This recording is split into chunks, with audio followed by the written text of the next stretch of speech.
तो एक समय की बात है, स्वर्ग लोक में बृहस्पति ने शाप दे दिया इंद्र को, क्योंकि ऐश्वर्य के कारण क्या होता है, वहां पर कई बार ऐश्वर्य में इतने मग्न हो जाते हैं देवी देवतागण कि ऋषि मुनियों को सम्मान देना भूल जाते हैं।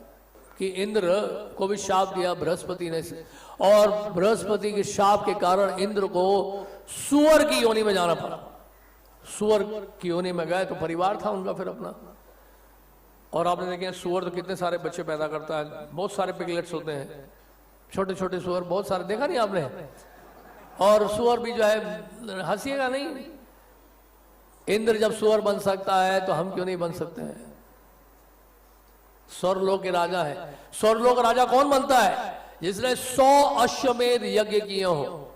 एक एक अश्वमेध यज्ञ में कितना खर्चा आता है, कितना मतलब कितनी सारी बाधाएं आती हैं। 100 अश्वमेध यज्ञ जो कर लेगा उसको इंद्र का पद प्राप्त होता है। और वो इंद्र जो है बृहस्पति के शाप से क्या बन गए? सुअर बन गए। सुअर बन गए, सुअरनी भी थी और बच्चे भी थे। अब देखे शाप क्योंकि लग चुका था तो उनको उस तरह का जीवन बिताना था। मल में पड़े रहे कई वर्षों तक। ब्रह्मा जी ने देखा अब समय आ गया है, शाप का समय पूरा हुआ, चलो वापस बुला लेता हूं, क्योंकि ऐसे में तो वापस आने वाला नहीं है ये इंद्र। अब तो इसलिए पहचान जो है सुअर के शरीर से कर ली है। तो आए ब्रह्मा जी, उन्हें कहा वापस चलो। तो सुअर ने देखा तक नहीं, यानी इंद्र ने तो देखा भी नहीं, वो तो अपने परिवार के साथ व्यस्त था इंद्र तृप्ति में।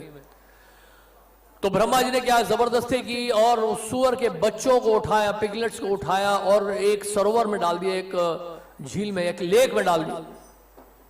और लेक में डाला तो उसको देव स्वरूप प्राप्त हो गया, स्वर्गलोक का स्वरूप प्राप्त हो गया, शरीर प्राप्त हो गया, वो स्वर्गलोक चले गए।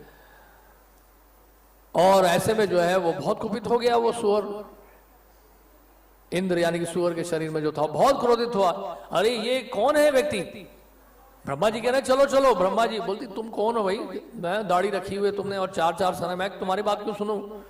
और तुमने मेरे बच्चे को उसमें डाल दिया, बच्चे को मार दिया। ब्रह्मा जी के पीछे भागा वो ब्रह्मा जी को पकड़ने के लिए, ब्रह्मा जी को पकड़ नहीं पाया। अब ब्रह्मा जी ने सोचा ये मानेगा नहीं, तो ब्रह्मा जी ने क्या उस सुअर की जो पत्नी थी, सुअरनी को भी उठाकर उसी सरोवर में डाल दिया। और वो भी देव स्वरूप प्राप्त करके वो भी स्वर्गलोक चली। अब ये सुअर जो बेचारा बड़ा दुखी हो गया, उसने सोचा देखो मेरे बच्चे भी चले गए, मेरी पत्नी भी चले गई, अब मैं यहाँ जीकर क्या करूंगा? इस सुअर के शरीर में रहकर क्या फायदा? अगर मैं अपने बच्चों को, पत्नियों को नहीं बचा पाया तो अच्छा है मैं भी छलांग मार देता हूं इसी में।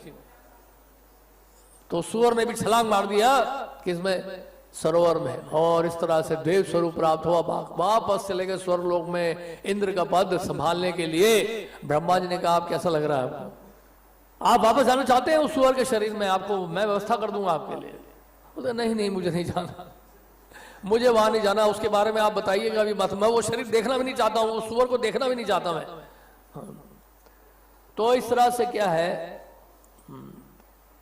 क्योंकि हम लोग यही सोचते हैं कि हम संसार को त्यागेंगे, परिवार को त्यागेंगे, कृष्ण की सेवा में जाने के लिए समर्पित होंगे तो बहुत बुरा होगा हमारे साथ। हम लोग यही सोच रहे हैं। भगवान के पास जाएंगे, भगवान के धाम में जाएंगे, पता नहीं क्या होगा। हाँ। लेकिन हमें भूल जाते हैं कि हमारा जो शाश्वत संबंध है, जिस तरह से ब्रह्मा जी आए थे लेने के लिए इंद्र को, उसी तरह से हमारे गुरुदेव आते हैं, वैष्णव आते हैं हमें ले जाने के लिए वापस भगवान के धाम में। वहां है आपका असली संबंध, वहां है आपका असली परिवार। चलिए वापस, हम जाने नहीं चाहते। उसी सुअर की तरह इस संसार में हम फंसे हुए इंद्र तृप्ति में लगे रहना चाहते हैं। इसलिए तो भगवान कृष्ण गीता में कह रहे हैं भोग ऐश्वर्य प्रसक्ता नाम तया प्रत चेतसा, क्या है? व्यवसायत्मिका बुद्धि समाधों ने भी दिया थे। तो व्यवसायत्मिका बुद्धि नहीं हो पाते हैं, क्यों? भोग और ऐश्वर्य में आसक्त होने के कारण। भोग और ऐश्वर्य में जब तक आसक्ति बनी रहेगी हम व्यवसायत्मिका बुद्धि हो नहीं पाएंगे। इंद्र तृप्ति की जब तक भावना बनी रहेगी हमारा मन भगवान की सेवा में लगेगा नहीं। जब तक आप ये नहीं मान लेंगे कि संसार ये दुखालय है, यहां कभी सुख मिल नहीं सकता आपको, प्रयास भले कितना कर लो लेकिन सुख मिलेगा नहीं। जितनी इंद्र तृप्ति में लगोगे उतना कष्ट पाना पड़ेगा।